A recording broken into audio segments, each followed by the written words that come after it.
Last summer, a friend and I went fishing. A few years ago, we discovered a lake outside the city. It was only a few kilometers from the city limits, and we used to go to this very place all the time. We chose a place, settled down, poured, drank, and cast our rods. That day there was not much of a nibbly.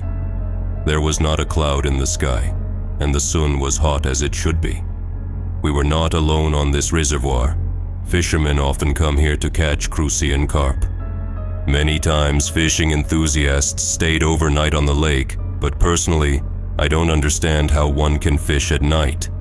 At lunchtime, the bite stopped altogether. In a few hours, I caught 2 roach the size of my index finger. I suggested to my friend to go swimming.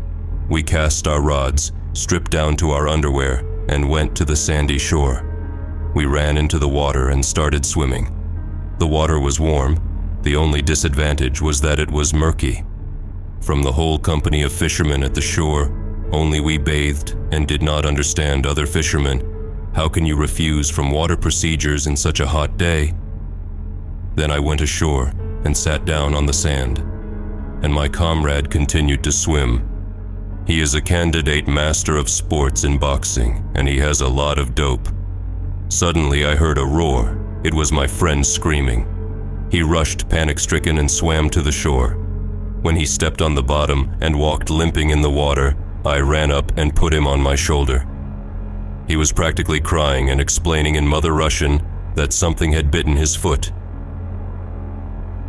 After pulling him to shore, I laid him down on the grass and noticed the outside of his right foot. There was a bite mark on the foot, and the mark suggested not a fish, but a human jaw. The bite had been so severe that the teeth had left burgundy blue swelling where they had been.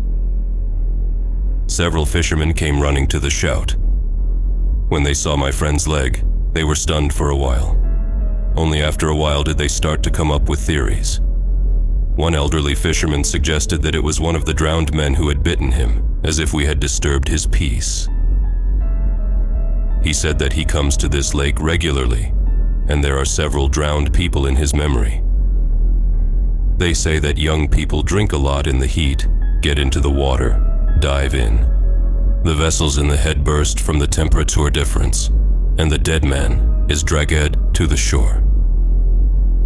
And there have been cases, he continued, that they never found a dead person. We quickly packed our things. I put my friend in the car, and we drove to the city. My friend's leg healed in a couple of days, and we played soccer a couple of weeks later. But after that incident, I could not be dragged into a body of water at any price.